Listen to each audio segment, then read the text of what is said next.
I think Like Ubi. it was during this generation though. That's the only reason why I said No, that. no, man. I've been playing Dance Revolution for like 10 years now. I can't wait for the new Dance Dance Revolution to use the Fox engine. Ah, no, That's that's the gonna best part. That super. Dance Revolution games had really bad videos. Like I was a fan of the other game, Pump It Up, and that was just better production values all over. Like even Dance Revolution, even though they were decent games, they weren't the good ones. So Konami, I don't know, they're pretty dead. Like why do they even have a conference? That's pretty mean, but I mean, that is true though. I mean, but the reason why they do have a conference is literally because of Kojima. Yeah, he asked for one.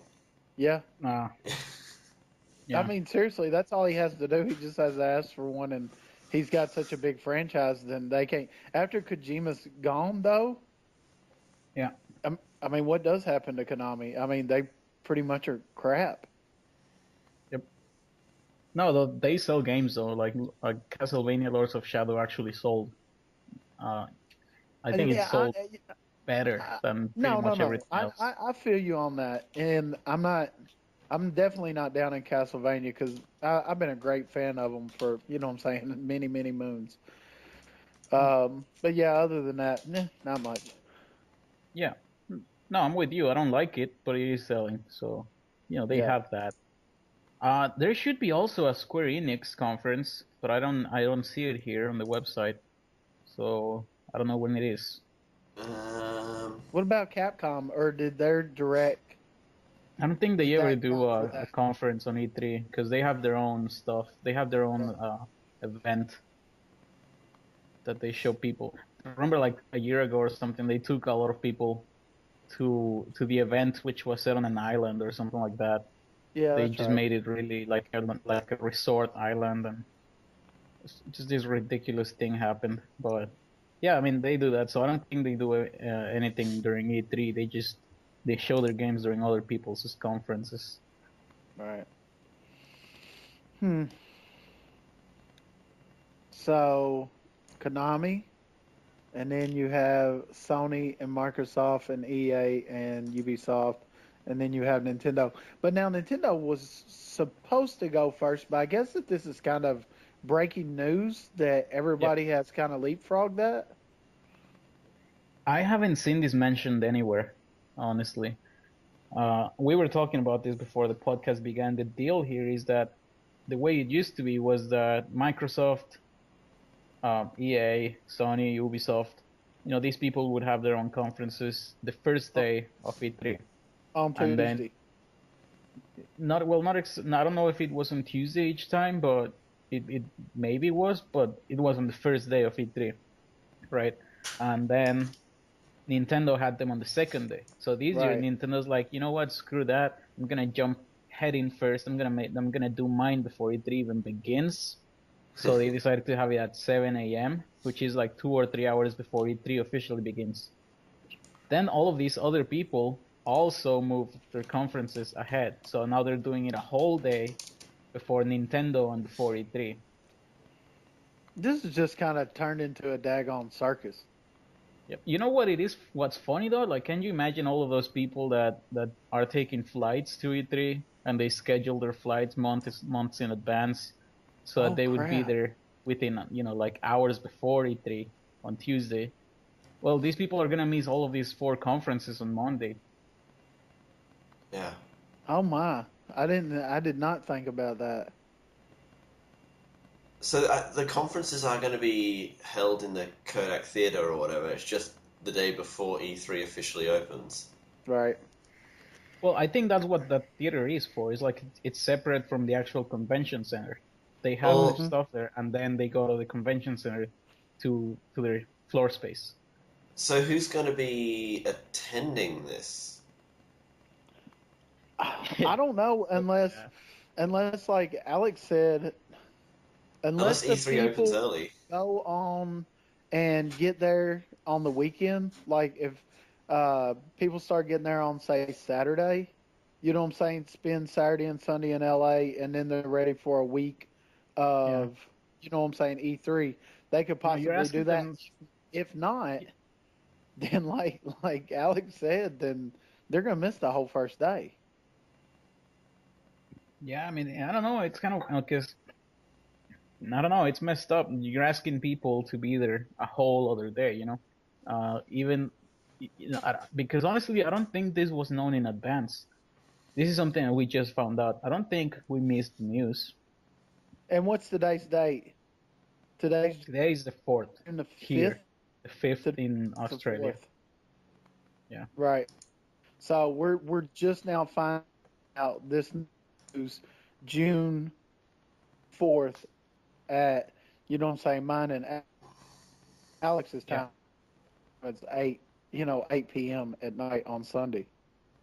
Yeah, I mean, we are. Hopefully nobody else is. Hopefully people with Sunday, what am I talking about? Today's not Sunday. Yeah, today's Tuesday. Today's Tuesday, so we're like a week from E3. Right. Yeah, hopefully other people found out in time, Hopefully Microsoft took responsibility and sent out mass emails like months ago, just to make sure that people knew what they were doing. But I don't think they did, because I just don't think they do anything. I'm the same way. I'm not gonna sit here and disagree with you. So yeah, that's weird. I mean, that's strange. Yeah. So now so let's just say Xbox, PlayStation do theirs on Monday, and EA and Ubisoft do theirs on Monday, and then Nintendo does theirs on Tuesday. Now, when will Nintendo have their closed conference for the retailers? Will they do that Tuesday afternoon? I think that's when it was scheduled. I mean, as far as we knew, it was Tuesday. They were gonna do the whole shebang, Okay. Yeah, just get that all out of the way and then concentrate on getting people at the games. Right. Mm-hmm. All right. Also, yeah. I guess there's a list of things we know is will be there, and then of course all the speculative stuff. So we'll punch the what's known stuff out of the way first. Nintendo E3, its own E3 website, has a countdown on it, a bunch of silhouettes. I think we know what they all are, don't we? We do. It's gonna be several Mario games. I think one of the silhouettes is from Super Mario Galaxy.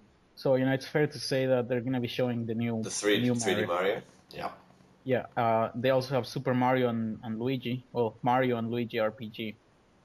They have Animal Crossing, Pikmin. They have the figure of Luigi from New Super Luigi U. Of course. Mm-hmm. They got the 14101. Yeah. Wind Waker. There is no figure of regular Zelda. Huh? Yeah. There is no figure of a regular Link or regular Zelda character as of today. It's only the Toon Link. Yeah, I was wondering what that picture was actually. I was looking at it going, Yeah, no, it's Link. Okay, yeah, now I see the hat. That makes sense. Yeah. And the tunic. There's a lot of Pikmins. It's mostly Pikmin, isn't it? Yeah, there's a lot of Pikmin. Doesn't Pikmin come out next month? Thought it was in August. Yeah, it's either July or August. Okay. I don't really know. Because I was on Amazon.uk and saw their ranking percentage increases on their stuff, and Pikmin is the hottest the hottest thing right now. Yeah, that's pretty good. That's really good. It went up like 600% or something, some number. Yeah. Oh, you know what else is there? The hero, I think, from Wonderful 101. Yeah. Yeah. So, I mean, that's another obvious one. So we're pretty much seeing all of the obvious stuff that honestly most of us expected at last year's E3. Yeah, no. The only thing we haven't seen so far is going to be the new Mario, the 3D Mario game out of that lot. Do we want to talk about that? What we think it's going to be? Yes. I think we've covered it. We've covered everything we know about it. Let's just jump into it. Let's go. Yeah. Speculation. Yes. Yes. This is where you put in some sound effects, like some ringing bells or something. Yeah, Ding ding don't ding worry. ding ding ding ding That You was start actually doing fine. the choo choo. ding. We could do the reveal sound from the chest opening sound from Zelda. That'd be good. Da-da-da-da-da-da. Honestly, I find sound effects annoying in podcasts, so I was just kidding. But if you do them, I'm just gonna say from now on that I love them. We'll edit. I'll fix that up in editing as well. That you love them. Yeah. Yeah. Yeah. Yeah, you're just gonna cut my voice. Like, Okay. I'm just gonna have to say that I usually love them. I love that. There we go. Yes. That's a good soundbite. I'll just paste that over the other one. Yeah. Oh, that's funny right there. Okay, so with oh man, Mario, I don't know, man. Like I can't Okay, even so- imagine what they wanted. Like What do you like want? I'm not Nintendo. I don't know what ideas they could be using. I mean, it's pretty crazy. They always go Yeah. crazy with Mario. They do tend to take it in directions that you're never expecting as well. Yeah. Because like Mario like Sunshine, Flood. you're like, Yeah. what? Yeah. And then Yeah. Galaxy, what? Like that wasn't obvious. Galaxy wasn't that obvious at all. I mean, it's like, oh, so you're taking Gravity Man's mechanic from Mega Man 5 Yeah. and you're making that a whole game. That's badass. But yeah, I mean, they can't just do the same again. Obviously, they know that. That's why they haven't shown us Galaxy 3. So we're gonna see something new. But what is it? I don't know. I wonder if they'll go. You know how Nintendo's kind of notorious for going back over old ideas. I wonder if we'll see that Mario that had like the 100. Super Mario 128. Yep. We can have a whole pile of You can control a whole pile of Marios. Oh no, wait, that's another game. Oh yeah, it's a different game. That's the mini. Oh god, I've lost Matt. Let me just try and get him back. Well, let's see. Yeah, he's got a bad connection right now. Yeah. We can keep talking about Mario. Well- I mean, what's next from Gravity? Yeah, I mean, Gravity is like, come on, time. You think they're gonna do a sort of time mechanic? Like Yeah, that's they can it's so can cliche, do- but Just put Mario in Braid. yeah. I mean, I'd feel like that would be a bit cliche though. Like, I'm not gonna complain because Nintendo's gonna go crazy with it. But then they also have to compete with other ideas like portals or the gravity gun, like all that stuff. Yeah. I don't think they're gonna. I mean, a time mechanic is. If you want to do a time mechanic at Nintendo, do an HD remake of Majora's Mask. Yeah, I'm happy with that. I'm down with that. Dude, I would get it on the 3DS, like just Yeah, they should make just. it for the 3DS.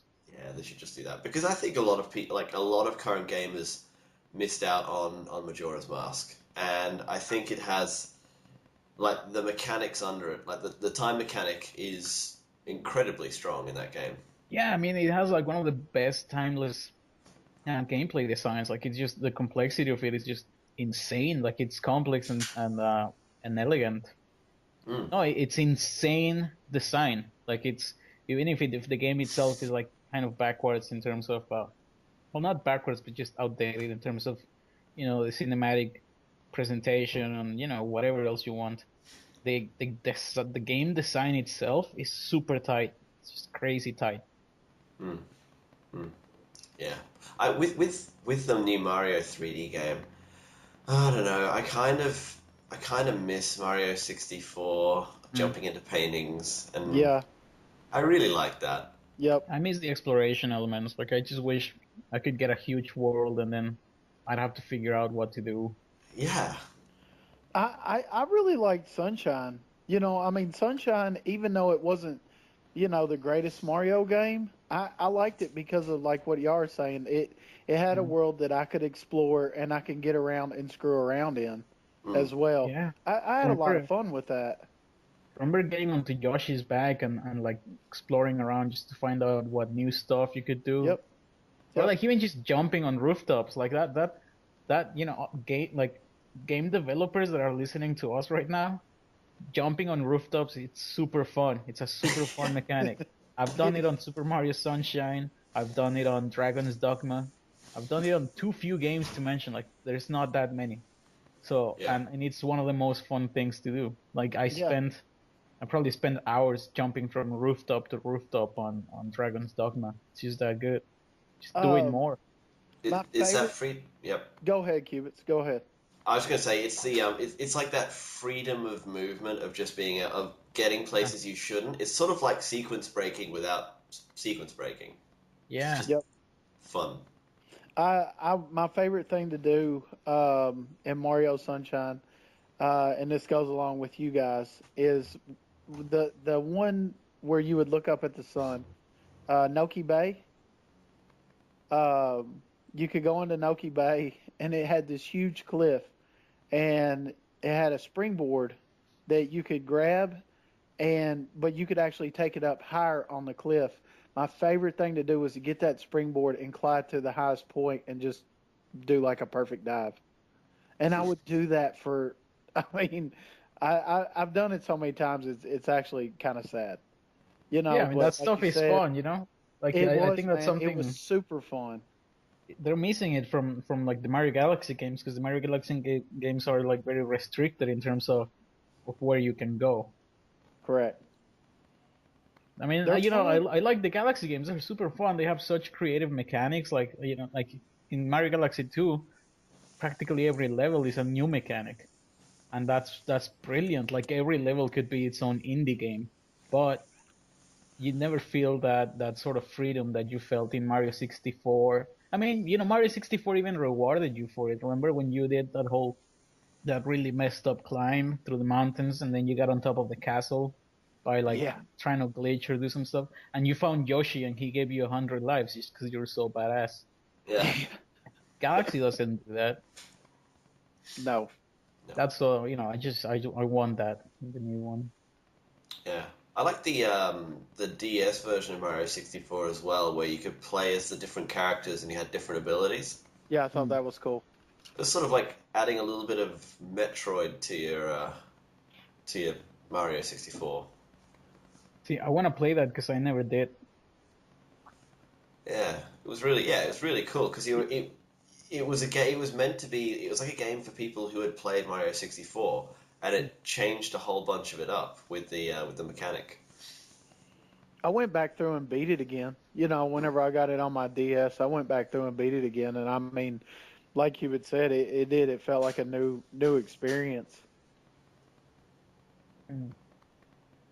Plus, the mini games were awesome on that game. They were awesome, weren't they? Awesome. Nintendo's really good at minigames, right? Like, remember Hey man, I could. Pokemon Stadium? Yes, Pokemon Stadium, like that was the best The part mini of it. games. Yeah. they have a cannonball game on Mario 64 where the top part of the screen drops bombs, and at the bottom part of the screen was a touch screen, and you had to shoot slingshots at them, and you would Hmm. shoot cannons at them, and they would get faster and faster and faster. I couldn't tell you how many hours I poured into that. Yeah, Mario's the king of mini games. Yes. Others try and copy like carnal games and all that sort of stuff, but no, No. lacks the magic. Yep. So even in like casual mini games, there is a clear distinction between like Nintendo's ability and like everyone else. They put such clever depth in it.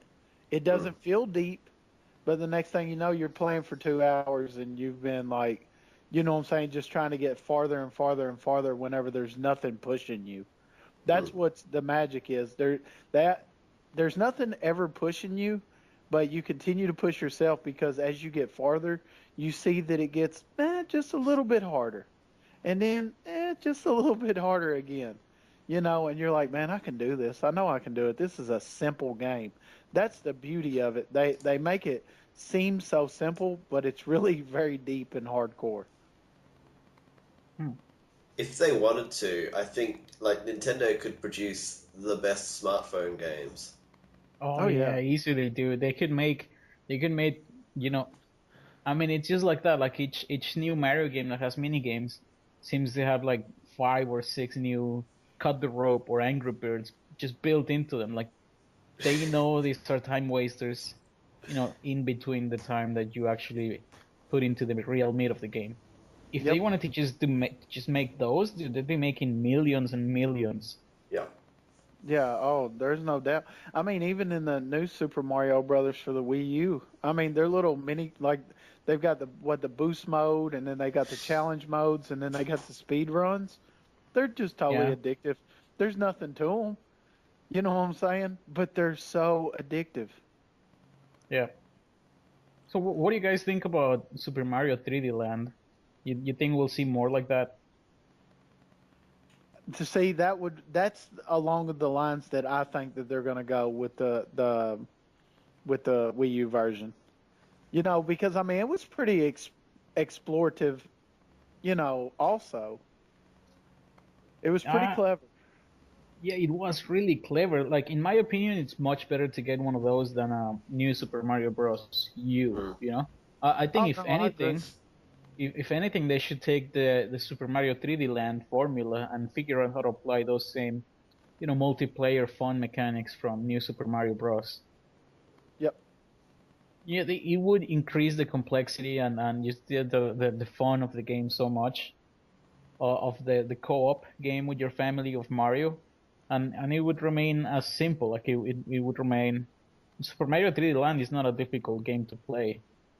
I don't know. Maybe they do Mm. have that difficulty with getting grandma to play 3D games. I'm not sure, but I just think there is something they could definitely do with Super Mario 3D Land. Yeah. That honestly, it could go either way. They could make it as complex as Galaxy, or as family friendly as New Super Mario Bros.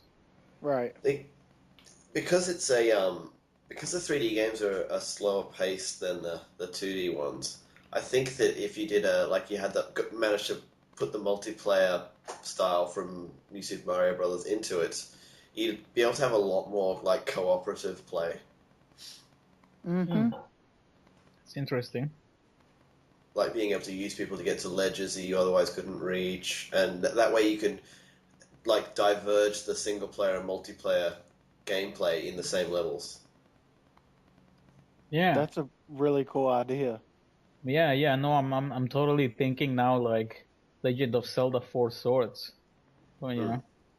just like in the pace, in terms of the pacing. Uh, I'd rather they do it with Mario than with Zelda. For some reason, I don't know why.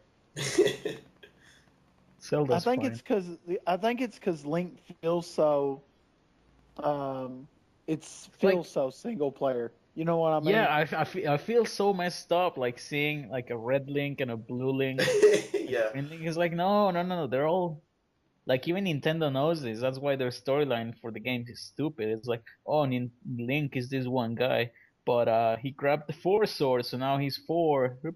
Like, it's Yeah. awful. It's basically it's like relegating the lead mascot of a franchise to being a Oh. toadstool, to being a toad.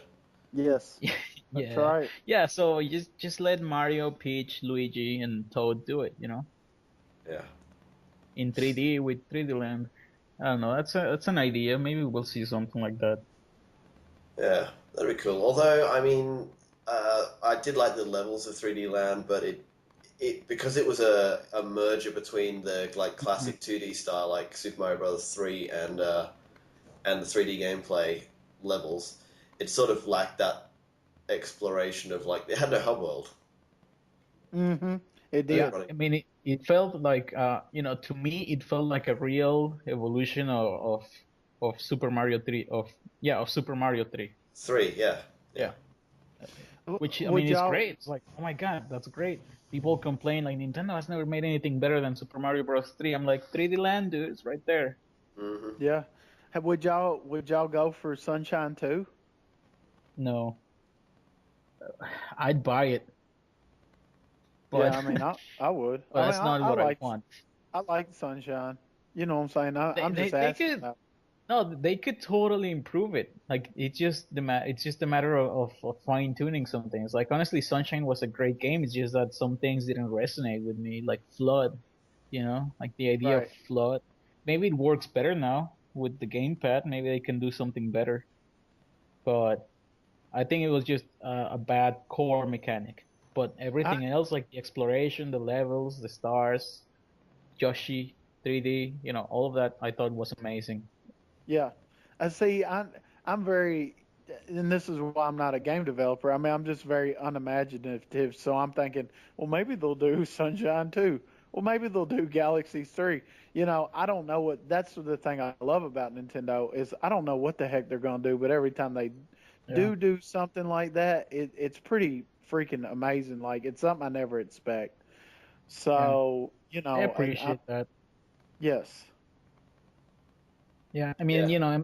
like you have to be glad that you're not getting Super Mario 10, Like it's not the correct, same game. It's not Halo 10, you right. know. Yeah. While people still like confusingly accuse Nintendo of rehashing or milking their franchises. Hmm. You can't say that they don't constantly shift what they're about. Absolutely not. I mean, I No. wish I could say that. I wish I could say that about Zelda because I want to play another A Link to the Past. And the new one, it may do it, but come on, it's been like 15 years at least. Like how long has it been? It's been 20 Super. years? I Like mean, Super NES. So I mean, you're talking. Let's like see. in what, If you just 91, 92? Like when was that? 92-ish. Yeah. well, I mean, just 92-ish. So yeah. 20 years-ish. Yep. Thought now's the time. Now's the Apparently time. that was. That's good. They just realized that one was a really good game. That was popular. Maybe we should, Yeah, People that's seem to funny. like that. unless they were working on. It's like it's been 20 years. They finally worked out the new mechanics. Let's do it. Well, hopefully in another 10 years they realize Majora's Mask was that good. Yeah. Yeah, so Yeah. that's Now, Mario. is I, Go yeah. ahead. Okay. is Moving ahead. While we're on the topic of Zelda and stuff, I had a curious thought. We haven't had a voiceover. Like Link hasn't had a voice, and we're now in the HD generation and all this sort of stuff, and we have like 25 gig discs. So I was thinking, who do you think, like, if Link were to be voiced, how would he Who would sound? do it? my The guy from Kid Icarus? No, that would be annoying. Uh huh. I ain't gotta. I don't even want to field that question. That's like putting. That's like putting weapons on F-Zero cars. Like I won't. I will not field this question. I mean, I understand what you're saying, but I think even Nintendo is like itching to that. Like if you play Skyward Sword, you can notice a lot of cutscenes where Link, like he speaks, he like you can't hear him, but he's like talking to people. He's like making gesticulations and like moving his hands and trying to say things, but he just doesn't have a voice. It's like he's mute. So If he does Nintendo have a wants him to voice, talk. Yeah. I guess if I was going to say this, if he does have a voice, I would want it in some form of gibberish that's not a true language. I That mean way, that's workable. They can just make it Hylian, you know. yes, that way it wouldn't break. I You mean, know what I'm think saying? about I have don't you want him played to break the code. Have you played Shadow of the Colossus on the PlayStation 2? No. So the guy, the protagonist talks a little bit, but it's pretty much like Link, like it's like only a little, and it's supposed to be a different language. So it kind of works.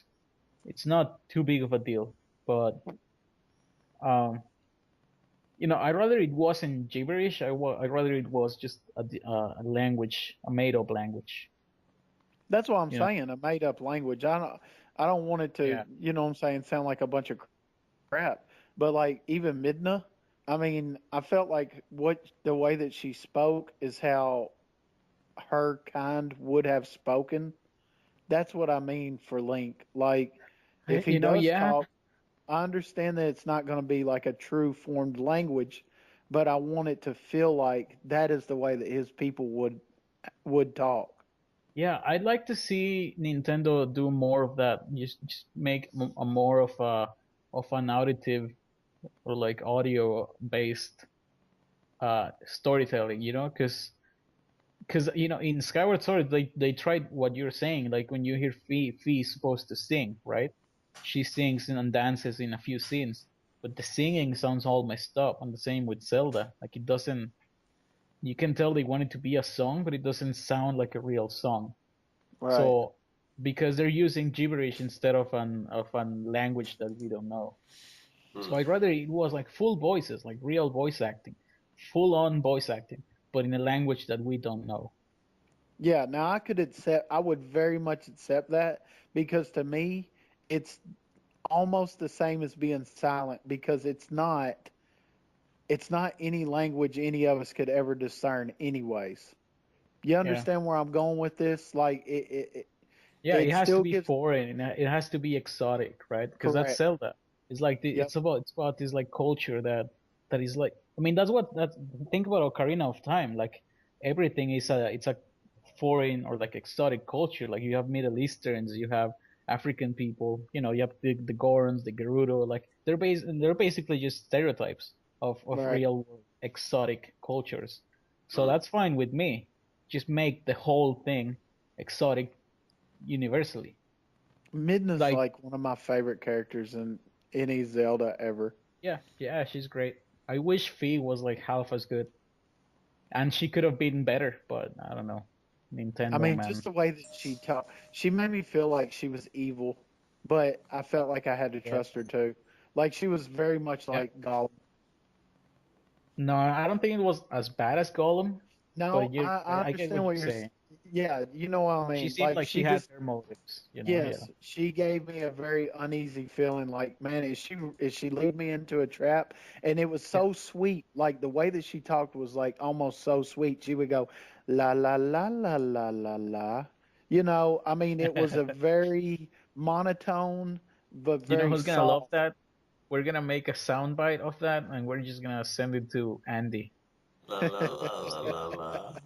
Yeah, he's But gonna go to she sleep with it that on was his almost like a earphones. it was almost like a babble, and I only say la la because I can kind of get down with the tone like that. I can't make her noise, but anyways, I could get down with Link doing something like that. Yeah, I like even that I'd be okay with. I mean, Hmm. I think all I know that I know for sure is that Nintendo wants him to say something because they tried in Skyward Sword. They knew that they couldn't because the fans were angry, but they showed Link doing all these gesticulations and stuff, like moving his hands, talking to people like you would talk in real life, and uh, minus the voice. And I'm like that pisses me off because come on, if you want to do it, just do it. So I want them to actually just go for whatever they want to do. No, not have to like cater to the fans, to what the fans want. You know, I know they have a vision because we saw a bit like bits of it in Skyward Sword. So okay, just go with it. Go the whole way, Nintendo. What do you think, Cubits? Yeah, I'm down. Yeah. Um, I kind of would like it to be voiced, but I know that if we did if they chose anyone, it wouldn't be suitable for everyone. Right. Yeah, Because we've taken a character which hasn't had a voice since 1986 or something. Yeah. mm, And so basically, it's sort of like when you read a book, and you get massively invested into say like a series of books, and you have all the characters and all the voices down in your head, and then you see a movie a decade later based on it, and you're like, well, they've ruined it. This is dead. yeah. Well, I mean, I think it's like fairly childish to be like that though, because that stuff happens in real life all the time. You know, like I used to read your posts and Matt posts in my own certain voice that I made up in my head, and then I listen to you guys and I'm like, well, crap. Now this is the voice that I'm using from now on, and sometimes you like it, and sometimes you don't, right? Yeah. Like, okay, for you guys, I'm fine. Like, Oh yeah, that's a good voice. I'll go with that. You know, the same for like Mike D, like Right, other right. people. There's always people that when you finally listen to them, you're like, oh, I wish I hadn't. You know? I'm with you on that. But you have to, I mean, you just have to deal with it. Like Link needs a voice. The Zelda team, they want Link to have a voice to tell the story they want to tell through him. Mm. So, you know, just toughen up a little bit and let him do what they want to do. If That's well, what I think. if you do it in a made up language, you don't have the same problem that you would have if you Yeah. had like an English actor, because Correct. the association isn't the same. So you That's can go with exactly right. yeah. Yeah, first of all, you know, like if it was in English, we'd be having problems right here. Like maybe I would like it, maybe Matt from Kentucky wouldn't, maybe Cubits from Australia would. I mean, who Mm. knows? Yeah. Right. Yeah. And that's exactly right. I think going with a made up language is definitely the way to go. Because I'll tell you another Yeah. thing too. Subtitles are huge in Legend of Yeah. Zelda. And if you give him a voice, that's fine. If you give him an exotic voice, that's fine because the subtitles are still going to be there, and that's a root of Yeah. Legend of Zelda. Yeah. You know, they just have to change it from text boxes that you have to press A to go through Yep. into just subtitles. Just make them Yep. subtitles. That's right. Let me ask you this: have you ever heard of anyone hating the made-up language of Lord of the Rings? I haven't. Of course not. I mean, it's cool, it's exotic, Yeah. Yes. you know, it's I mean, fantasy. it's the way. It is the way to get. Man, and like I said, God, I hate to even field this question, but if we are going to field it, then I think that this is the way that it should, and it really needs to go. I mean, it's got to be something that is universal. You know what I'm saying? You can't have Yeah, them speaking a language that we all know. It has to be something that's universal. That whenever it ships out to Europe and Japan and America, he's talking the same type of language that nobody understands. Yeah. yeah, That'll make localization a lot easier. Yeah. yeah. Just go through and edit the subtitle file. Yep. Dude, it's perfect. Nintendo, you always won. Yeah. Yeah. We know you're It's listening. also it's also, I mean, if you have subtitles in a made up language, you can skip if you're reading faster than they're speaking, you can skip ahead and it won't break the flow of sound. Yeah, So saves you a little bit of time as well. yeah. There's so many ways to just do it. Mm-hmm. Man, it's a problem though, because there's so much to talk about in Zelda, like the level design, the dungeons, the overworld, the combat system, motion plus. Do we really want to go into all of that? I don't think we No. can because we know like at We know least nothing. Yeah. we know nothing about it, and like the most we do know is sort of like that the gamepad is probably going to be a big part of it. Uh, yeah, no, and you'd get me angry if we talk about how it's probably going to use the gamepad now. And I know but they Don't get can't me angry, man. they can't go the other way. They can't go like back to the Wiimote with They such a should. big franchise. I know, They but they should. they should put it in the box and then all is saved. Oh, Yep. Mm. well, okay. So You we're guys getting think we'll see we are Metroid? getting a Wind Waker. I mean, we know We are that, getting, yeah, we are getting Wind Waker, so that's fun. I'm which okay I'm with that. excited Like because that's That's my a lot cool. of favorite. people, a lot of people are hating the way it looks, like the art style, because it looks a lot like the Zelda game from Nintendo Land. And I don't care. It's fine. Why would it be Yeah. bad? Why would that be bad? Yeah, I don't No, know, it's but I know one thing.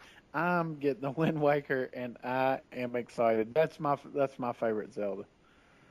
Yeah. yeah, it's good to me. There'll be some good exposure for new players to it. Yeah. And Now, and are they gonna show?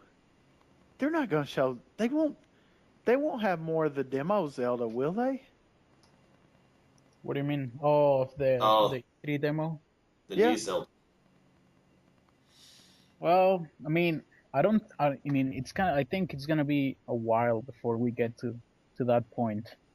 And I think they have a lot of other stuff to show now that they're actually gonna sell this year. that they don't want to waste their time showing Zelda. They should, in my opinion, though, because they're trying to get excitement for the console. They're trying to sell the console, not the games. Well, yeah, if they said that this year, it's like this holiday season, you're all getting Wind Waker, and if you stay tuned in next year, you're getting this. Yeah, well, see, if I was Nintendo right now, what I would do for the E3 Direct, I would go on and show you every game that you're going to get for the next. Let's just say that the console generation goes on for 6 years.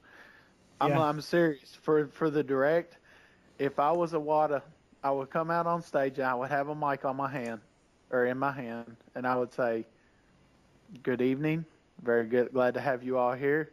I'm going to show you some games that you're going to be playing for the next, however long the console and I would literally show every single franchise that I have planned. And I understand that it's showing your hand, but man, you've got to show all these games. And I would just jam pack it, whether it was a 5-second clip or just the name, or some of them's far enough along to give you a 30-second clip. I would literally put 100 games in there if I could, and then whenever I came back and the show was over, I would just drop the mic and shut the door. Yeah, no, I agree because what I was thinking about is that the only reason they wouldn't show Zelda and Metroid and all of the stuff that might come out like next year is because they want to sell the stuff that is actually coming out this year. But their focus right now shouldn't be to sell games; it should be to sell the console because they are competing against consoles. Yep. So tell me why the Nintendo Wii U is a better console to buy right now than a Microsoft Xbox or the PlayStation 4. Right. And it comes down to the games. Yep.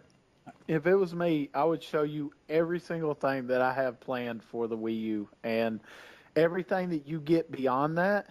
Like, that, let's just say that it was 100 games, and I'm just throwing out a number. Let's just say it was 100 games. For sure that you're getting those through the life console of the Wii U, the generation of the Wii U, and everything else is a bonus.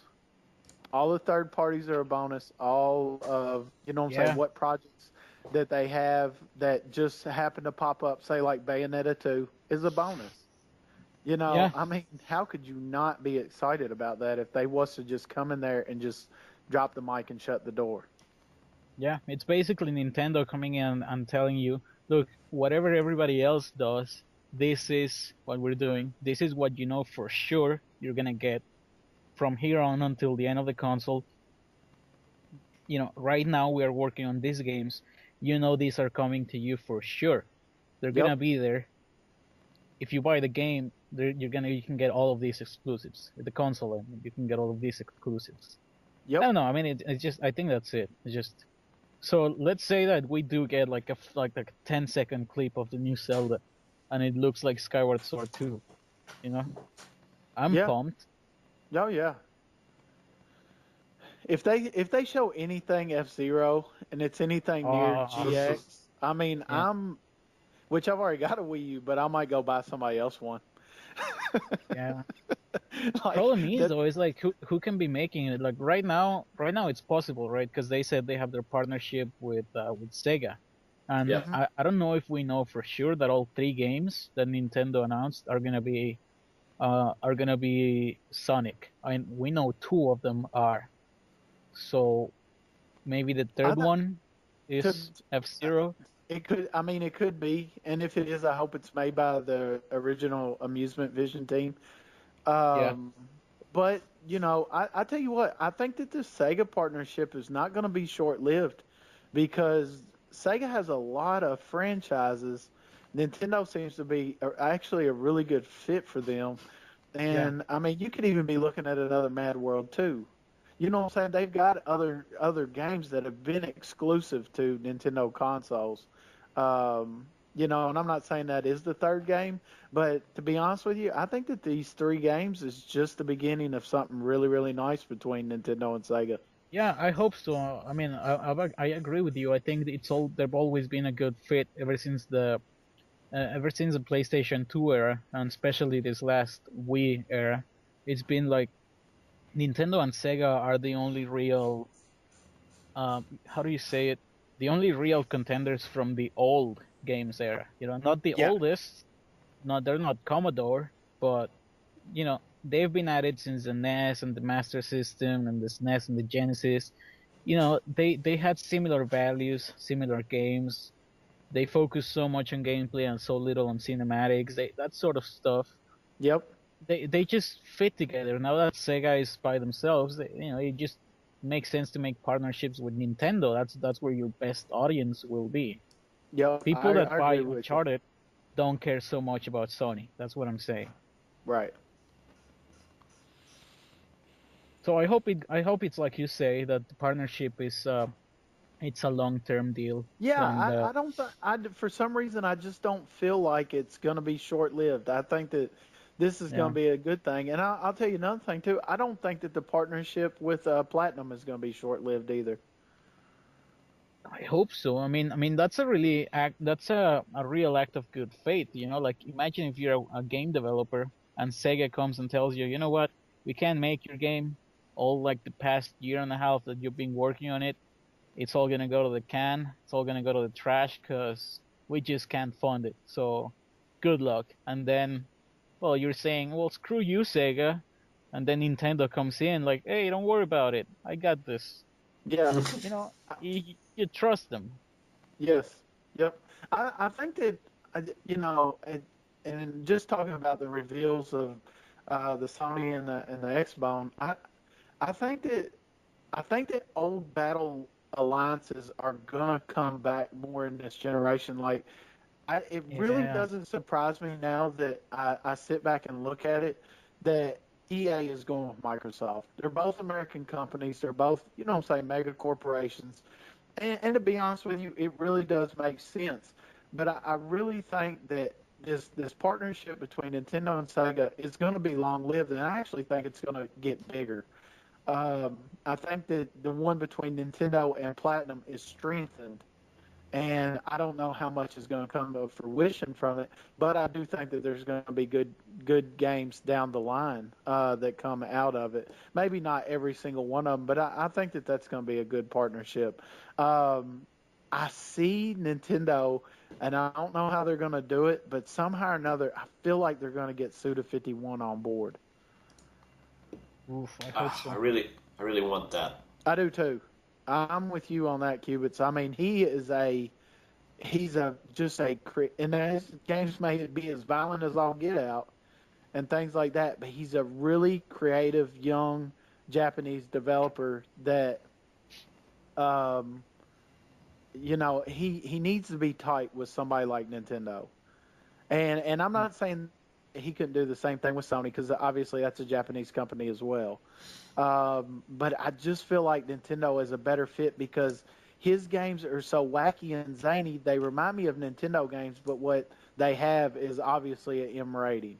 You know what I'm saying? They're wacky and zany like Nintendo would make them, but they're hardcore.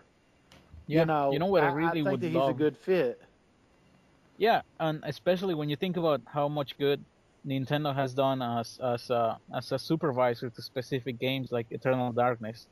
Mm-hmm. You know, can you imagine if, for example, if like No More Heroes or Killer 7 actually had Nintendo supervision?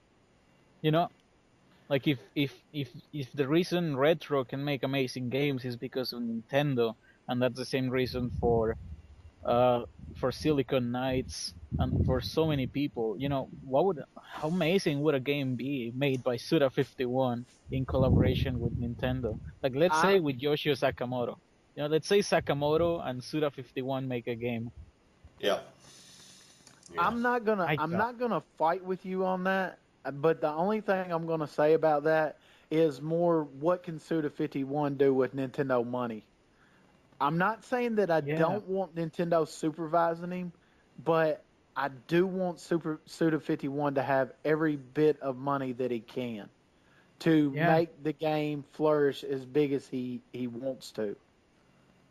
So I'm not, like I said, I'm not going to argue your points. I mean, I do agree with it, but I think that Suda really needs to be the way he is. Okay. The exact same way he is, but I think that he should be allowed to have as much money as he wants.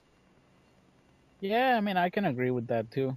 I mean, Yeah. I would go for both. Like Yeah. himself, like his own personality with a ton of money, or a collaboration with Yoshio Sakamoto. To Yeah. me, that I would mean, be, yeah. I mean, Yeah. That's amazing. good stuff. I And I think, think Capcom's going to come back too. yeah, Uh,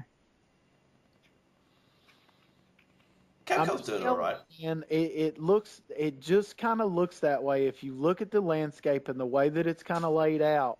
And if yeah. Capcom don't go with Nintendo, they're going to go with Sony. Well, they've said this, Capcom. I think I remember reading. Capcom said, uh, they lost a lot of money recently, apparently, and their solution to it, they said, was to focus less on Western games and more on in-house Japanese games. Yes. And to me, that's where their strength is. So, yeah, I agree with you. They're gonna get better. Yeah. I mean, I just see it seems like it now. Activision is really a wild card in all this because Activision to me seems like a true, even though they're an American company, they seem like a true old school third party company where they want their crap on everything. They want to make absolutely the most money that they can. I don't think that they're going to really stick with battle lines. I think that they're literally going to try to put their product out on every single thing that there is. Yeah. Yeah. Well, they kept making the Call of Duty franchise for the Wii, and that was no small amount of work. Right? Yeah. That They did that's make money exactly out right. of it.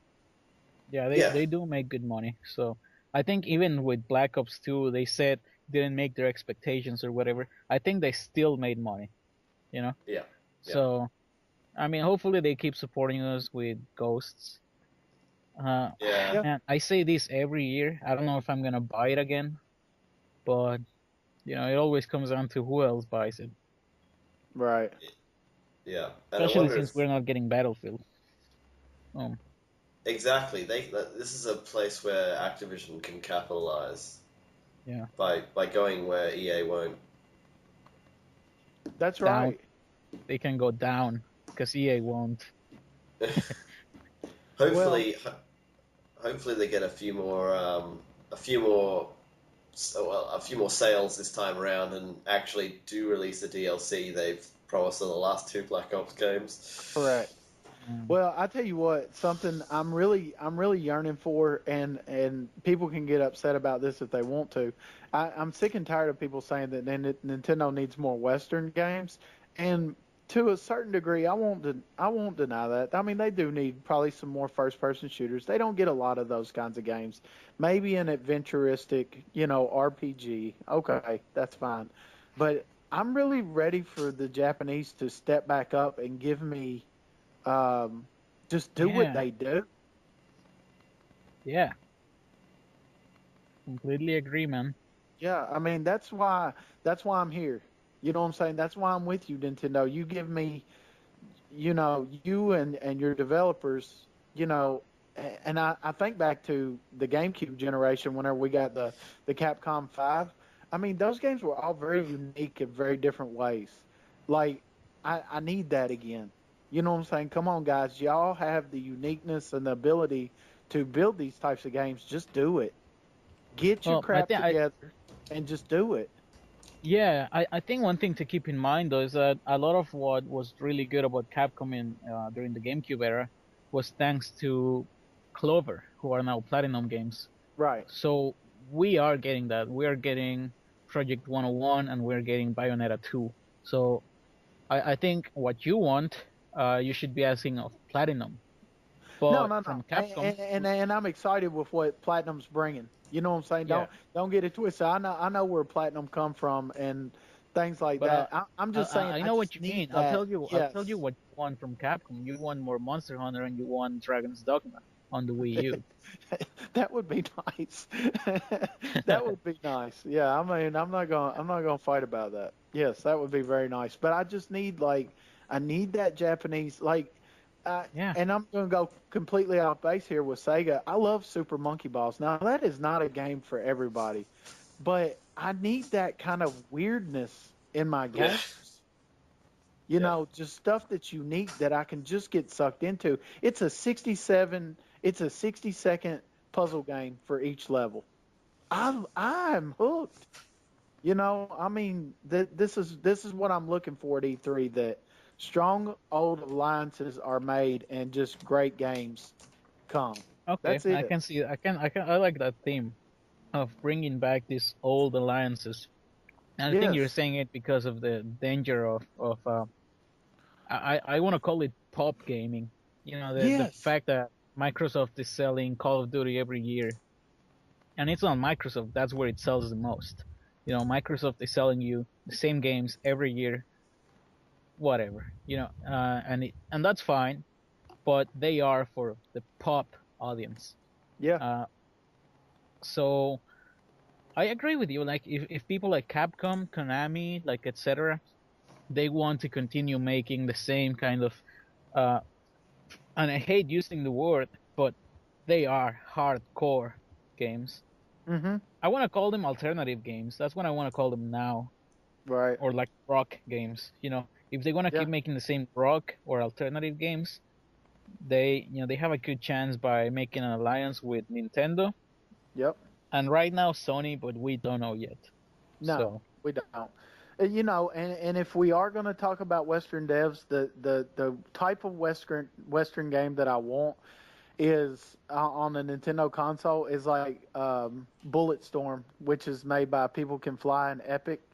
I mean, hmm, because it's such a unique first person shooter.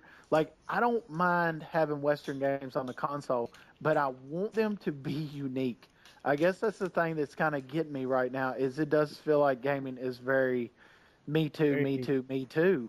And I'm just not a me too kind of guy, man. I want yeah, something, you know what I'm saying? I want something that's got some meat and potatoes that keeps on bringing me back. And that was, whenever I played Bulletstorm, I felt like it could have been made by Nintendo because in a way it kind of turned first person shooters on its head with like combo kills and made it very, very fun. I mean, it's extremely fun.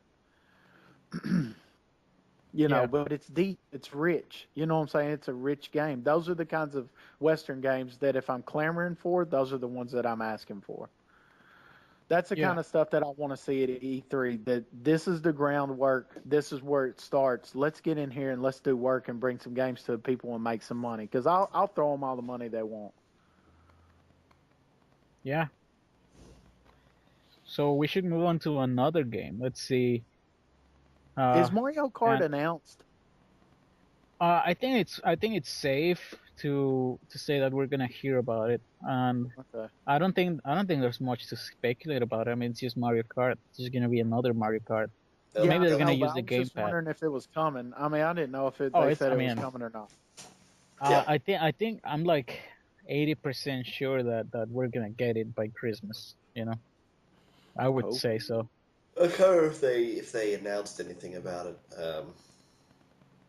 I think they might have said something about it already. I don't know. Are Well, they going to show screens or something I of mean, Smash Brothers? remember that right now they said they're saving their marketing Hmm. for until after E3. So once E3 comes, that's when they're really gonna push whatever marketing they have. So even if they normally should have announced it by now, they could have said, okay, just hold on to it until after E3. You know. Yeah. So I mean, at this point, it's just speculation. We really don't know. But if I had to guess, I mean, I think it's pretty safe, or maybe Yeah. not, because Mario Kart 7 just came out. But Yeah, but and Mario Kart even 7 is what kind of turned it around for the 3DS. yeah, so they could totally turn it around for the Wii U. I mean, that's what they would want, right? They need It's that, so yeah, but if yeah, they are going to kind of try to rebrand this thing and remarket it and really start getting behind the Wii U, man, just do Wii Sports 2 with the daggone Wiimote. Come on, oh people, yeah, get totally, with the no, totally program. done. But I don't think they're gonna do it, or at least I cannot. There's nothing to go with, to go by, to say, to make a good guess. Hmm. But I hope that they are doing it, because Would just that be a because yeah, Megaton? Let me ask y'all that. Would that be a Megaton? We're talking I- about Wii Sports and a Wiimote. I'm saying not to us, but it would sell the console. Yeah. Yeah. They actually just in Japan they're about to start selling the Nintendo Land game bundled with a Wiimote like they did with Wii Mm. Play. That's awesome. that is pretty amazing. Yeah. That's awesome. So I don't know if if they have sort of like the market space to do that with Wii Sports too. Well, I think they should. I mean, they should Yeah. just get the Wiimote everywhere, have it everywhere, sell it to everyone. I They think should give it so. away. It's like, Yes. drop by our offices in Redmond, Washington. Grab a We're Wiimote. gonna give it to you. Yeah. Yeah. I tell you what, pick up a Wii U, which comes with a Wiimote and Wii Sports 2, and then go get Nintendo Land as well. It comes packaged with a Yeah. Wiimote and a Dude, I mean, nunchuck it's as well. like it's barely even a joke because like whenever they package a game with a Wiimote or with any sort of controller, it sells amazingly. Like Wii Yeah. Play Yeah. sold amazingly well because of Yeah. the Wiimote. You know. And that's what they've done with Nintendo Land. You pay about $3 more than the game by itself to get a Wiimote and the game. Yeah. Yeah, So I mean, of course might everyone's as going well to do that. they might as well discontinue the standalone copy. Oh, I'm pretty sure they will. Yeah. I mean, are y'all getting excited? Like, do y'all feel like Nintendo's about to kick this thing in for real?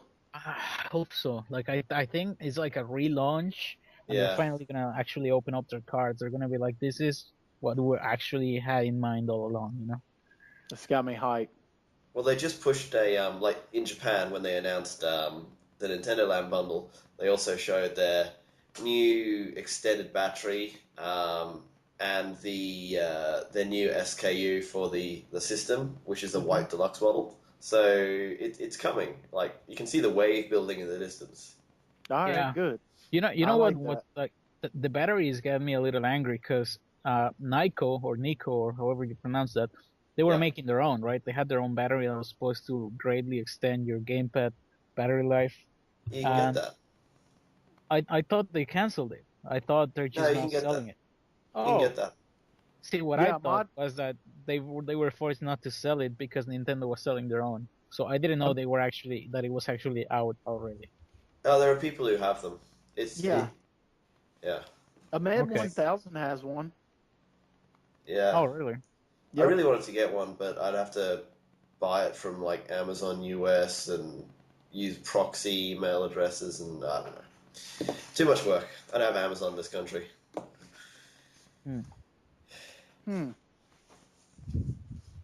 Interesting. Okay. Hmm. So we haven't talked about Retro's new game. Yeah. Retro's- Yeah. How are they gonna do? I want them to do everything except for another 2D platformer. Yeah, I don't want. Nobody wants another Donkey Kong. I want them so badly to do a new Metroid Prime, and I so badly want them to like bring Star Tropics back. I can't decide. What if they're doing two games? Yeah. I mean, what if they're? This can happen. They've been in development honestly, for 30 years. It feels like. I want them to make a single game that took 6 years to make and it took 200 people to make. You know, Yeah. Okay, that's I'm what with I you. want from them. Yeah, I want it to be the next Metroid Prime. Like it's gonna blow everything away. It's gonna it's gonna reshape the way you think about the industry. It's gonna be 10 out of 10 everywhere. That's what I want. I'm like Cubits, man. It's for some reason, man, I could not break Metroid Prime out of my head. Like every time I think of Retro, that's the first thing that pops into my head. Yeah. And I'm not saying that I don't want them to do their own thing. I'm not saying that I do not want them to be critically acclaimed and just blow the doors off of everything. But my God, man, I want to get back in Samus's suit in more ways than one. Ow! Yeah. But yeah, I mean, God, with everything that they can do with the Wii U and what they squeezed, I guess you would say, out of the Wii. I mean, like I can't even imagine. I cannot not fathom. I know one thing. I think whatever they show us, it's gonna. We might pass out. Quick, this man is overgasped. Yeah. Our Jimmys will be rustled. Yep. It's gonna be amazing. I mean, it's just. I mean, I feel weird speculating about what it's gonna be because they've been so good at keeping the secret that we just don't know anything. And it's Okay, something big. I have a few points though. We were told a lot of time ago that it was something a lot of people wanted them to work on, right? Then we were told recently, like a week or two ago, that it was a brand new IP. And then our source, the guy that feeds us rumors before they leak out, he told us at least one person here is not going to be calling it new. So I thought, okay, well, so it has to be something that is a new brand, but is also like something people already know about, and it's something everybody wants them to make. So the only thing I could come up with was Raven Blade, the old game they had in works like years and years ago. But I wouldn't be excited if it was that. It's just like, okay, that's weird. But it could just be that they're working with same sort of story, but completely revamping everything about the game.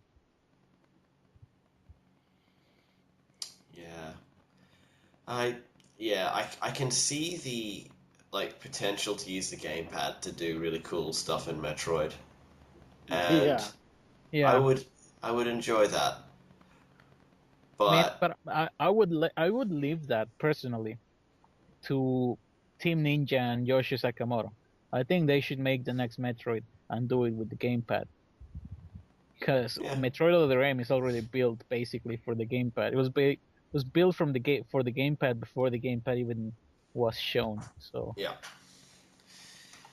I have just been playing that.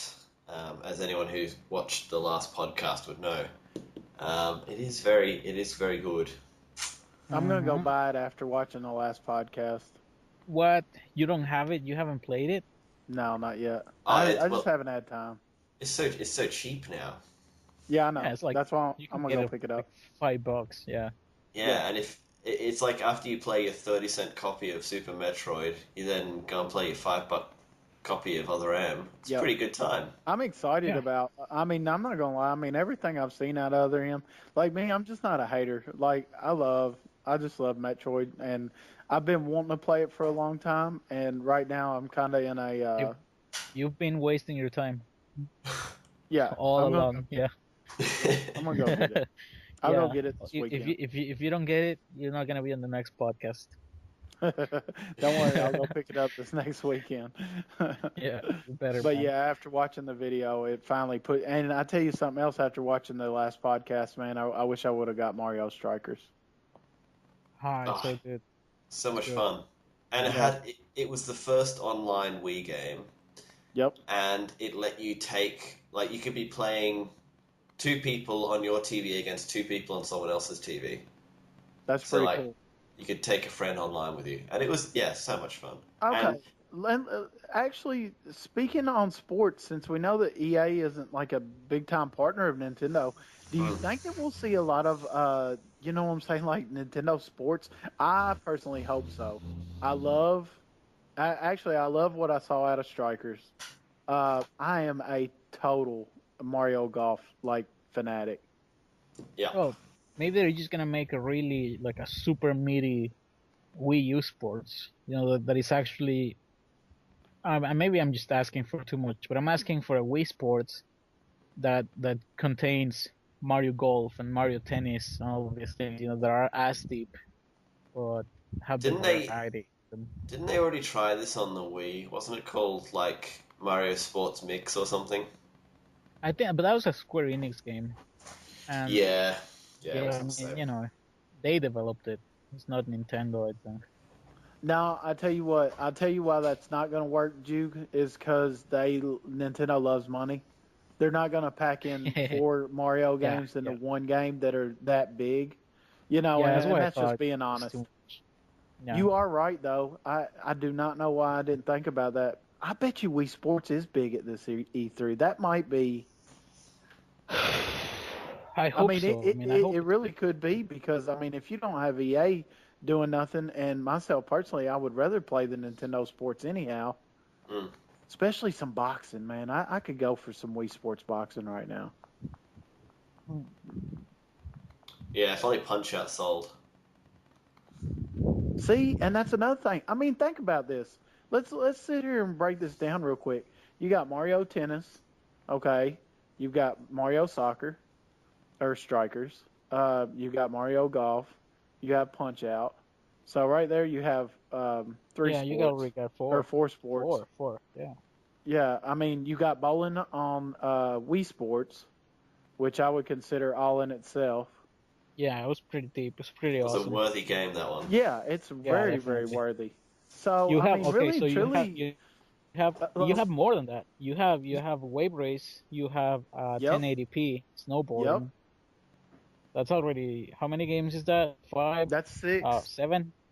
Six. Did you guys ever try? There was a game called Wii Ski. No. I didn't. It had it had optional balance board control, and it was actually pretty good as far as like a ski simulator goes. So, I mean, for the people that say that Nintendo can't make it on their own, and understand that we don't want Nintendo to make it on their own, but I mean, they do have their own sports games, which are, Yeah, they sell pretty well. You know, they yeah, I sell. mean, they're just as good as any other sports games that you can play, in my opinion. Yeah. Speaking of, actually, if you go onto like VG charts and look at the sales of tennis games, right? When I was looking up the Grand Slam tennis thing, Yeah.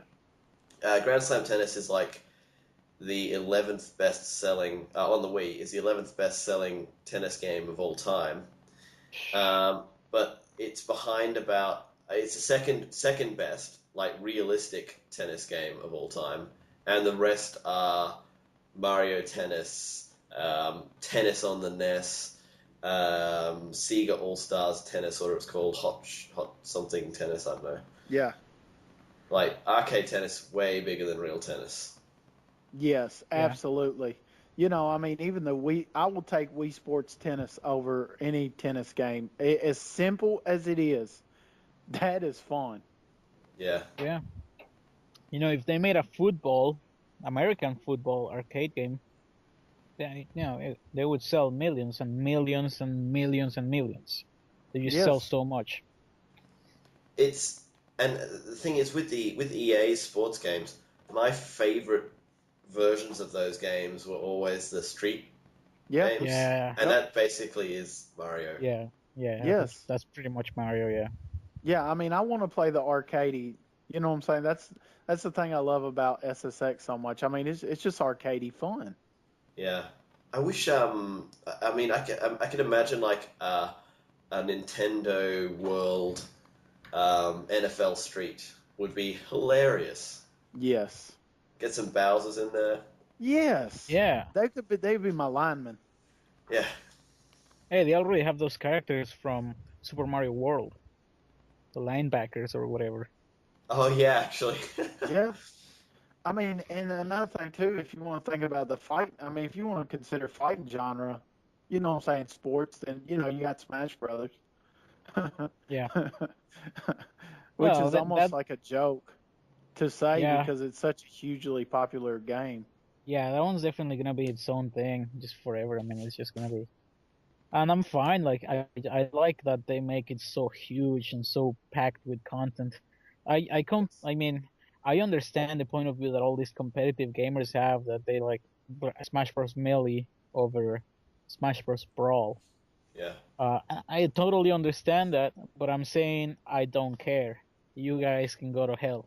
Because I love my Smash Bros. Brawl, and I love it to be silly, and I love it to be packed with content, It's even if it's massive. at the expense of competitive game. Yeah, It's a monster. I'm like, it's such a shame that you guys can't like it, because I'm having so much fun. Yeah. So I mean, they've got their, I mean, obvious, and we all know that they got their franchises. It's just how are they Yeah. going to roll them out, and how are they combat? How are they going to combat? You know what I'm saying? The gaps that other third parties that aren't necessarily on board, which I think they'll do fine. Yeah. There's like certain developers that we haven't talked about. There's the guys that made Endless Ocean. It's been forever since the last Endless Ocean, and I don't know Endless what these Ocean. guys. Yeah. Yeah. That looked amazing on the Wii. That was very, Yes. very good. Yeah. It was a So good I game. mean, I don't know what these guys have been up to, but I hope that they've been making another kind of game like that on the Wii U, because that's gonna be a real graphical showcase, and it's gonna be super like amazing, relaxed exploration fun. And if you can look through the gamepad, like That's your camera right there. yeah, like in panorama view, that'd be amazing. Yeah, that'd be Oh, pretty Yeah. good. that would Yeah. be bad. So there's those guys. There's Treasure. Treasure, the guys Yeah. that made Sin and Punishment. Yeah. Yep. They made Sin and Punishment 2 on 2009, and it got localized for North America on 2010. But I don't think that was them. I think it's just the localization team. So besides that, on 2009, all they did was make 3 games for XBLA, for Xbox Live Arcade, on 2011. They made 3 HD ports. So that leaves them with like 2 years, even after that they haven't done anything for anyone, Well, no, they've been making the new Star Fox for 2 years. right? That's what they've been doing, right? Wouldn't that be amazing? Like that's what everybody that's thinks. what I hope that's what I hope that Treasure's doing. I actually wrote that down for the E3 thing for us tonight. I mean, that's what I hope they're Yeah. doing. Yeah. No, I mean me too. Then there's more. The guys that made Pandora's Tower, Gambarion, Pandora's Tower was like also 2 years ago on Yeah. Japan. They they were recently announced to have been working on this 3DS game that somebody else published. It's like a Namco game or whatever. It's a game about a manga, One Piece. And they developed it. But that doesn't mean it took them 2 years. It's possible that they have another big project for the Wii U. And I'm seriously hoping Pandora's Tower 2, because, if you play Pandora's Tower, you know that the setting they have, it can be used over and over again. The same as with Castlevania's Dracula's Castle. Yeah. So I think we might hear something about Gambarion's next game. Headstrong and Kuju Entertainment. They're another big What are one. they doing? Well, apparently, it has been confirmed that they're working on something for. We don't know what it is, but if it's Battalion Wars 3, I'm going to be saying I called it. Oh yeah, it's those guys. Yeah. Yeah. So yeah, you can call it now. It's gonna be Battalion Wars 3, because that's Yep. the perfect showcase for the gamepad. We Yep. talked about this before. Mm-hmm. So there's another one, Miss Walker, the guys that made The Last Story, that also came out in Japan 2 years ago, I believe. Yeah. And besides that, all they've made, I think last year, was an Apple iOS game. So they can obviously be working on something, and I would think Nintendo would have them working on something, since The Last Story was so damn great. Yeah. Yeah, that's cool. And yeah, if we get like all the JRPG guys on board with the Wii U, the way that they came to the rescue at the end of the Wii's life cycle, it means that like Nintendo's pretty much got the dominant force in JRPGs. Yeah, and like all of this without even talking about Monolith Soft's X. Yeah. Monolith I'm Soft's actually X, it's gonna be amazing. I'm actually looking forward to that, even to not be an RPG guy. Actually, the more that I watch that trailer and see a little human get in a huge machine, a huge robot, and then fly off the side of a cliff, that looks very Amazing. peaceful. I mean, Yeah. it is pretty amazing. I don't see how I don't buy that. If you're one of the guys that like Xenoblade, this is probably just your most. It's probably the game that you're looking forward to the most out of all of them ever. Because Xenoblade was just so great. Yeah, I really like the combat in Xenoblade, the way that it worked, using like your positioning against the enemy really, really mattered. to Yeah. the strikes that you can perform. Yeah, it's like they deepened the MMORPG combat a little bit, Yeah. which is good. Which is good. I think ArenaNet did the same thing with Guild Wars 2, and it was good. I like the more action-oriented RPG Yeah. gameplay. And we've also Yeah. got what looks to be like targetable parts of the enemies as well, because I think they've seen some severing as in the game Yeah. footage. So that's an even deeper layer of strategy. I mean, it's all good. I don't see anything. People are worried that it's gonna be an online game, and I say, what I think it is, it's gonna be online the same way that Bringer was online. Bringer is a game they made for the Nintendo DS on Japan. It was a Japan exclusive, and people were pretty pissed because it was a pretty amazing game. The deal with the online was only that I think it was pretty much like Borderlands, that people could drop in and out of your game if you chose to. Yeah. And then you would quest together. The enemies would be more difficult, better loot, whatever. Same as Borderlands. That's so what I think it looks like. That's what I think it's gonna be. I mean, you can play it by yourself if you want to. It's gonna be the same story-based game, whatever, you know. But you can play it online if you want to as well with multiplayer. Doesn't mean that it's gonna be a massive multiplayer online. It's not gonna be like that. I don't think so. Anyway, it's not going to be an MMO. No. No, I mean, I really don't think so. I think people are exaggerating that possibility. I mean, you're in a huge open world that is supposed to be empty. Like, that's why there are dinosaurs, because this is an uncolonized world. So, it wouldn't make sense even in the storyline to already have a population of a ton of people. So, no. I mean, I think it's obvious. It's just gonna be a multiplayer game, online multiplayer, but it's not gonna be massive multiplayer online. It's not gonna be always online, you know.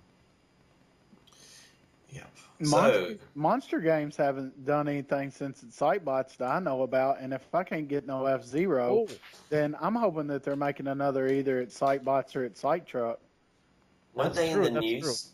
They were in the news recently, weren't they? Monster Games. They're doing something. Are they? I hope not, but I don't know. Yeah, I read something about them. That was probably my favorite racers. Actually, it was my favorite racer at Excitebots, or at Sight Trucks up to that point, but at Excitebots on the Wii was freaking bad. It was awesome. Oh, they're working on Donkey Kong Country Returns for the 3D. For the 3DS. That's what they were doing. That's right. What? Yeah, that's right. And they worked on Pilot Wings Resort. See, I didn't know that. Yep. Well, that's they're right. obviously out of the table. Yeah. Dang. Which is unfortunate. It sucks, because like the Excitebots game, as far as I hear, they were amazing, so... Oh, yeah, it was awesome, man. I spent a lot of time online playing Excitebots. Well, I hear they didn't sell, so... No, they didn't, which is sad. It's very unfortunate because it was. You're gonna hate me right now. I didn't buy them.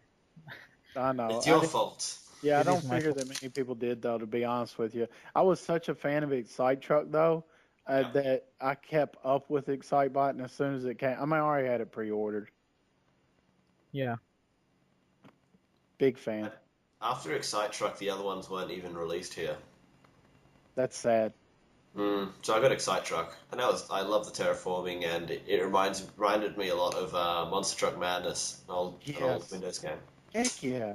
Love that. Yep. Shining. I think that we just had some news and they were talking about Fast, and some people were saying, well, maybe they'll make the next F-Zero, as long as it ain't got weapons. The guys from Nano Assault and all those Nano games. Yeah. That's what I mean, my position has always been that they should make the next one. Like, they're just perfect for it. Yeah. The next F-Zero, I mean. And it's like Nintendo has pretty much a finger in every other genre pie. They've got their sports games.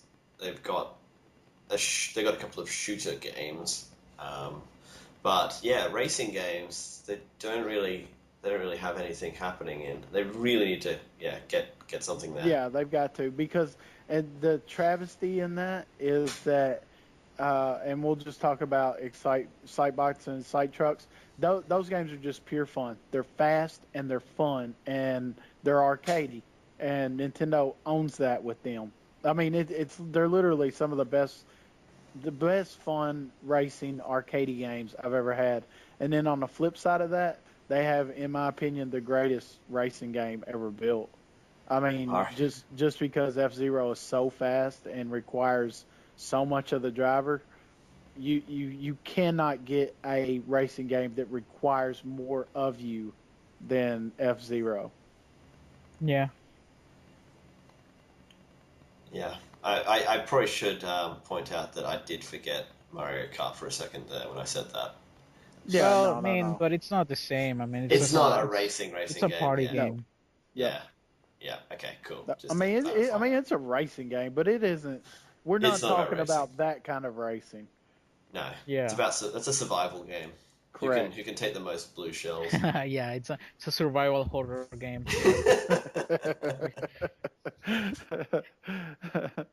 So yeah, I mean, we have covered the gamut on what we want to see at E3. Yeah, I mean, we pretty much exhausted everything. I don't know. Well, I don't have anything else. well, that's pretty good because we're at 1 hour 30. Yeah, this is good. Yeah, This is good.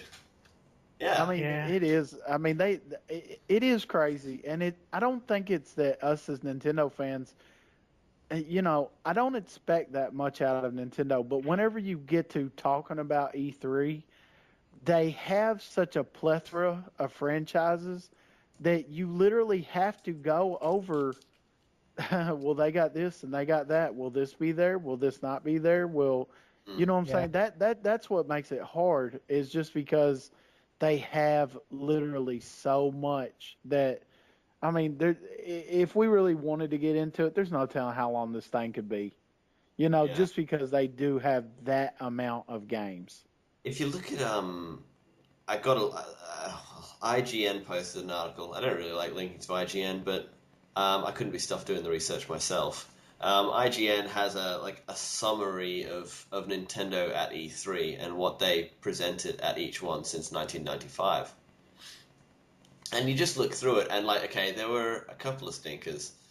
I think was it 2000 The one with Pac-Man and the connective Game Boys. 2003. Yeah, that was awful. That one and the one with Wii Music. Oh, yeah, Yeah, the that Wii. was bad. Yeah. That was a terrible one. Yeah, but I mean, apart from that, I mean, their 1995 show had the Virtual Boy, which was cool tech at the time. You know, Mhm. Yeah, it's like the Oculus Rift now, except it needed a stand, and it was only. I don't see why you couldn't strap it to your head. It wasn't that heavy, was it? I can't remember it being that heavy. No, It wasn't. what it came down to, I think, was that Gunpei Yokoi, he thought it felt uncomfortable to have it wrapped around your head, so he's like, well, let's just put a stand on it. And they have to push your face. Yeah, great. But at 90 in the 95 E3, they also showed off Killer Instinct and Earthbound. So Holy crap! that's pretty good. And then the next year, you had the 64, and they showed off Super Mario 64 and Pilot Wings. So and then What the a year show. after that, 97, man, Ocarina of Time, Banjo Kazooie, and GoldenEye. It's huge. Massive. Yes, that drops the mic, shuts the door. Yeah. Was it 98? We had the first Pokemon games, the Game Boy camera, which was cool, sort of, Should have been Perfect Dark as well. and Conquer 64 on that one. Okay. Forget It about was the not- Game Boy camera. Yeah, It's crazy. the Game Boy printer and the Game Boy camera. Yeah, remember those? Print Well, out where some. the heck is Star Fox 64 and Perfect Dark? That They was were before 99. that. Oh, 99? Okay. oh no, Yeah. wait, maybe Star Fox was announced before that, but it isn't in the list here. But 99 was when they showed off Project Dolphin, so the GameCube, Perfect Dark, and DK64. Okay, all right. Was was it 2000? We had Majora's Mask was shown off, Paper Mario, and then Pokemon Gold and Silver. So Man. yeah, a bit of color in your Pokemon. Paper Mario was pretty cool. Majora's Mask was, I don't know. I think Majora's Mask. I can't remember if seen any footage of that kind of reveal, but it would be a fairly tough thing to get across in a conference. Like the idea of it. Yeah, I agree. Mm. So I think the conference, they have a potential to make one of the best conferences ever this time, just because they have so many games.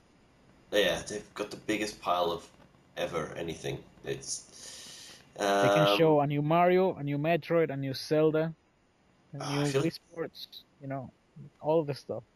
I can't believe 2003 was like, that was all with the Pac-Man versus. It was awful. That was terrible. But the 2 years before that, I mean, 2001 was the GameCube proper reveal, and then they had Smash Brothers and Star Wars Rogue Squadron. Yes. Yeah. And then the year after that, they had Wind Waker, Mario Sunshine, and Metroid Prime, which is Star Fox Adventures, right? They showed it in 2002. Oh, maybe. I think it might have been overshadowed by those other three titles, though. Yeah. A little bit. Man, Metroid Prime. I'm gonna look up the E3 2002 conference on YouTube in a bit. I remember watching that one. It was awesome. Yeah, I haven't seen it in ages. People hated it back there. That was kind of funny, like how everybody thought the new Metroid was gonna be really bad. And then it was the best game ever made, except for Super Metroid. It's so good, and it does stuff that like BioShock wishes it could do. Yes. Like when gameplay. When I came across the first audio recording in BioShock, and I was like, oh, this is just lazy. Yep. Yeah. Like, what were all these people doing with these voice recorders? Yeah, right. Like it makes no like it The breaks. most random people. Yeah, it's like some dude ran a shop. They were recording their own stuff on a voxophone, and it's like crucial to your understanding of the game. Like, nah, come on, dude. Yeah. Bad. Well, do you remember which E3 was Reggie's first? Reggie's first was 2004? Either a 4 or 5. Was it the DS reveal? I think it was the DS reveal. Oh man, yeah, that was pretty good. 2004 then. Because I remember whenever he pulled it out of his jacket. Yeah, and was it kicking ass and making games? No, kicking ass, taking names. Kicking ass, making games. Oh, and we're about making games. That's right. Yeah. I'm about kicking ass and taking names, and we are about making games. Making games. Yeah. Good stuff. I think that's really what the year also that they revealed the triple pillar, where it had the DS was the third pillar in case it didn't succeed. Correct. Yeah, and that's why it was as fat as it was as well. It didn't have the money invested in the design. Yeah, we're like literally it's a pillar. You can use this to hold your couch to make it level. Oh, it was a pretty sturdy thing. That's the one I had. I never had a DS Lite or a DSi. I had the original DS Fat. It was good. I loved it. Going from the Fat to the Lite, though, you're like, wow, this game has colors. Yeah. You're like, I can actually see it, but I can't play it because the D-pad sucks. And that was so bad. I couldn't play Mario Kart with that D-pad. It was impossible. No, and I only really knew how bad it was when I played Contra 4 on the DS Lite. And I was like, oh, I can't play this here. I had to take it to my DS Fat. Man, I loved Contra 4. It was great. Yep. It was awesome.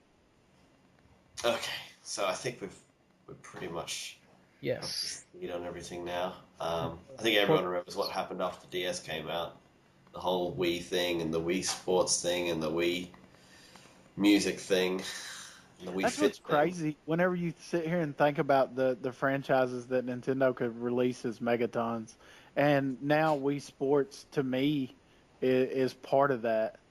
And I'll tell you what's funny about Wii Sports. Had it been a standalone, I would have never bought it. Hmm. I never even watched gameplay on it. I was never excited for it or hyped for it or nothing. Had it not That's been a true. pack-in, I would have never got it. I bought Wii Sports Resort only because of the sword fighting part of it, and I it was bought it totally just because worth I it. loved Yeah. Wii Sports. Okay. Yeah. The table tennis was fantastic. Fantastic. Yeah, it was pretty Yeah. good. Did you ever play Rockstar Presents Table Tennis? I never I played it, but did. I hear it's good. It started out as a 360 game, and I bought it as a 360 game, and it had like that. It had like RPG like depth to it. You could change all the stuff. The gameplay was really, really solid. And the whole time I was going, damn, I wish I could just use my Wiimote. And then they released that they did do a Wii port of it, which sort of downgraded the visuals, but that didn't really matter. But if they'd waited that little bit longer to get Wii Motion Plus on it, it would have been spectacular. Mm, That's such a shame. Yeah. yep. And I'm pretty sure the Wii version outsold the 360 version of that one too. That does I, not surprise me. hmm, hmm, good fun. Oh well, so yeah, I guess we've got E3 coming up in a week, under a week. Mm-hmm. Under a week. Hype? Hyped? Well, man, we say under a week, but we have Konami soon, and then Oh, Microsoft, Konami EA, doesn't Microsoft, count. and Sony. I want to see where Lords of Shadow 2 goes. Like, even it's, I don't know how to say it, man. Like, I thought Mirrors of Fate was the funeral, and it was. But then there's like more coming, so okay, your house is haunted. I want to see this. Have you seen? Did you see the sales of Lord of Shadows? I of Lords of Shadow, I know it was good. Mirror of Fate on the 3DS, I hope it was horrible, Okay, but I don't well, know. apparently, I mean, according to VG charts, which grain of salt every time, Mirror of Fate on the 3DS did like 80,000 units worldwide. Whoa. Wow. Holy crap. Lord of Shadows did 500,000 on the Xbox and I think 700K on the Yeah. PS3. Yeah, I mean, I'll be honest, Lords of Shadow, it's defensible because like it does a lot of bad stuff, but the last third of the game, when you play the very last chapters of the game, you're like, "Oh my God, I'm playing Castlevania. Why did it take so long?" Because it's literally like 15 hours before you get to the good part. And then it Yeah. gets like, "Oh, okay, so I am playing Castlevania. Where were you guys before?" You know? Hmm. Yeah. So But Mirror that of one I Fate. can defend. I'm like, yeah, okay. So, you know, that's why I'm looking at Lords of Shadow too, because I'm thinking, okay, so this is where they've really been developing what they know how to do. You know, Yeah. If maybe they as hoping they yeah, actually improved on the first one. and if they assume that like Lords of Shadow was sort of the introduction for Xbox 360 and PS3 gamers to like Castlevania proper, then we could probably like they'll probably want to pick Expect up more the complexity. sequel where they finished, so it'll probably start like a Castlevania game and continue to be a Castlevania Well, game. I mean, can I? I mean, I can't bring spoilers, but I don't think they will because there's this thing like at the end of the first Castlevania, they were setting themselves up for like a huge franchise revival. They were getting at this whole new idea, and I can't spoil it because, man, I feel like I should spoil it because screw the new fanboys anyway. But I'm not going to. Anyway, the new game, they had an opportunity to say, okay, this is more than Dracula. We are about more than just Dracula. We are going. We have a higher aim. The franchise is deeper than you thought it was, and we're gonna build on that with the new mechanics and new stuff. But then, Mirrors of Fate on the 3DS, Mirror of Fate it just doesn't like it goes back to the good old Belmonts are trying to kill Dracula, and it's terrible. So I mean, I think they're just really bad designers. I think, and they're just bad storytellers and bad designers. They're amazing artists, like top notch. top of the list, like cream of the crop artists, like up there with retro even if you want. But they're just so bad at game design and at storytelling that I can't trust them. Like I just honestly, man. Tell us how you So I really mean, feel. so it's like, so I know Lords of Shadow 2 has the potential to be amazing, and I agree with that. I just don't trust them to do it, you know. Okay, well, we'll see more of that at E3 as well, I assume. Yeah, Yep. 3 days. 3 days from now, it's all Yeah. gonna be clear. Yep, that's right. Konami is up first. Yeah, then we'll get down to it, and I guess we'll be doing a podcast. We'll get another one up on the weekend. I guess on the weekend after Yeah, E3. after. Yep. Yes. Then we might Yeah. take a little break. The Fallout. Yeah, I need to lie down after that. Yep. Take a small cigarette break. Because it is, man. It's gonna be. I mean, it's gonna be a hellish week afterglow. on all of us because not only are we freaking gamers that are gonna be sucked in and absorbed, but we're gonna have to. Well, y'all are gonna have to write about all this stuff, and we're gonna have to do podcasts on it and everything like that. And I'm not saying this like it's a bad thing, but we're gonna be pretty whooped after E3. Yeah, we're gonna be busy, man. We're gonna be tired. Yep. Hey, whatever, man. It's all good. Yep. Is what Yeah. it is. The more work, but yeah. I was about to say the perils of a growing site. That's a good thing. Yeah. This Yeah. is E3's first world problems. Exactly. What did they say at E3? Like some of the people that go, they said that like they don't sleep for like 4 days. It's like games, party, games, party. Something I like mean, that. you would do it too, you know, like I would do it too if I was at E3 and I'm like done the whole day, like 16 hours covering games, and then I go to my hotel and like, you know, even if it was the guy that made Lords of Shadow, he told me, "Hey man, you want to come party?" I'd be like, "Dude, let's do it." Heck yeah, Like, that's what I'm talking why about. wouldn't you?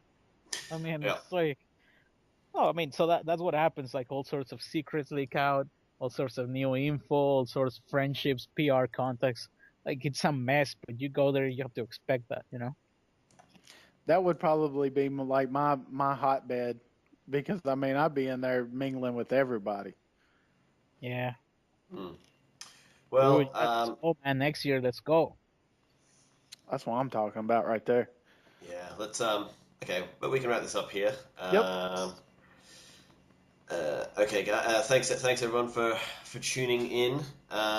We will actually there's a little thing. We will be on the site chat. So if you go onto our website at nintendoenthusiast.com, there's a little chat window in the side. I think you can make that into a big full screen chat if you want to. And I assure you that many of us will be there as the Nintendo Direct rolls out. Yeah. Any event that happens, the Konami one, the Yeah. Nintendo one, the Sony, Microsoft, EA, Ubisoft, we are going to be there. So show up. Yeah, we'll have a chat. We may be drunk, but that's because we like to party while we E3. Might take off for the week.